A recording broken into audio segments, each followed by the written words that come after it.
Pourquoi est-ce que le risque de massacre ethnique, de génocide est très redouté au Soudan? La guerre au Soudan est l'une des plus grandes crises humanitaires au monde actuellement. La communauté internationale alerte sur un possible bain de sang, le pays pourrait être fracturé, on fait le point. Le Soudan se trouve à l'est de l'Afrique. C'est une ancienne colonie qui était administrée à la fois par l'Égypte et par l'Empire britannique qui a pris son indépendance le 1er janvier 1956. Et c'est l'un des pays les plus pauvres au monde, mais aussi l'un des plus instables politiquement sur le continent. Et depuis 1956, il y a eu moins 18 tentatives de coup d'État, réussies ou non. Et le conflit qui se joue aujourd'hui oppose deux anciens alliés, entrés en guerre le 15 avril 2023, qui se disputent le pouvoir. D'un côté, le général Abdel Fattah al-Burhan, à la tête des forces armées soudanaises, c'est-à-dire l'armée régulière du Soudan. Il bénéficierait de l'appui de l'Égypte, la Turquie et l'Iran. Et de l'autre, les troupes paramilitaires des forces de soutien rapide, dirigées par le général Mohamed Hamdan Daglo, dit Hemedti. Désormais, les forces de soutien rapide, soutenues par les Émirats arabes unis, contrôlent l'ouest du Soudan et certaines parties du sud, avec leurs alliés. L'armée contrôle quant à elle Khartoum, la capitale, ainsi que le nord, l'est et le centre du pays. En un peu moins de 3 ans, ces affrontements, ils ont fait déjà plus de 150 000 morts et déplacé 13 millions de personnes, dans ce que les Nations Unies ont appelé la plus grande crise humanitaire du monde. Il s'agit d'un des pires conflits actuels et pourtant il est très peu médiatisé, ce qui lui vaut aujourd'hui le surnom de guerre oubliée. En fait, il faut savoir que les journalistes étrangers n'ont pas le droit de se rendre sur place, très peu y parviennent, et c'est assez difficile de vérifier les informations qui circulent.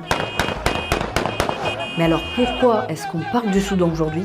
Eh bien c'est parce que ces derniers jours, le conflit s'est aggravé. Depuis dimanche dernier, la ville d'El Fasher, située au cœur du Darfour, une région stratégique à l'ouest du pays, est tombée aux mains des forces de soutien rapide. Et pourquoi est-ce qu'on dit que le Darfour est stratégique ? C'est parce qu'il y a énormément de mines d'or là-bas et que ce territoire se situe à la frontière du Tchad et de la Libye, là où transitent les armes et le carburant des forces de soutien rapide. Deux éléments extrêmement importants quand on mène une guerre. Après la prise d'El Fasher, l'armée soudanaise a annoncé lundi son retrait de la zone vers une position plus sûre, ce qui a confirmé la perte du bastion.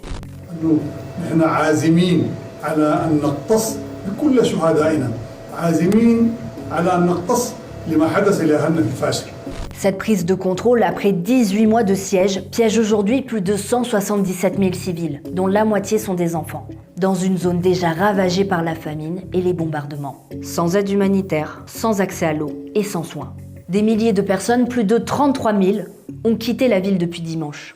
Mais ils doivent emprunter des voies minées par les paramilitaires qui rançonnent sur le chemin les réfugiés d'après l'ONU. Et maintenant qu'on a dressé le tableau général, on peut se demander d'où viennent ces accusations de génocide. Dans les deux camps qui s'affrontent, le viol est utilisé comme arme de guerre, des villages sont rasés, des hôpitaux bombardés, des civils exécutés. Mais si la communauté internationale est si inquiète aujourd'hui, c'est parce que les forces de soutien rapide et ces milices affiliées sont en prime accusées de perpétrer des crimes contre l'humanité. En 3 jours à peine, les alliés de l'armée soudanaise parlaient déjà de plus de 2000 exécutions, tandis que l'ONU alertait sur un risque croissant de violations massives à motivation ethnique. Leur cible, les communautés non arabes de la région, principalement les ethnies Four, Zaghawa et Mazalites, accusées par les forces de soutien rapide de soutenir l'armée régulière.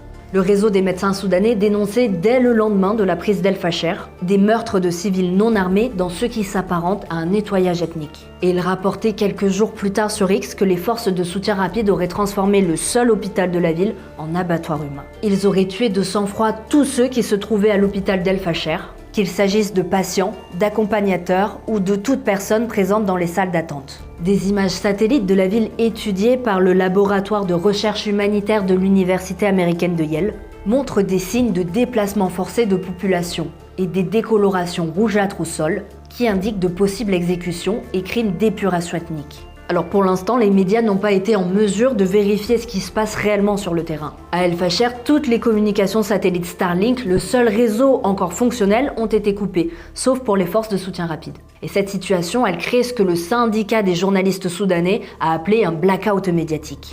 We cannot hear the screams, but as we sit here today, the horror is continuing. Women and girls are being raped, people mutilated and killed with utter impunity.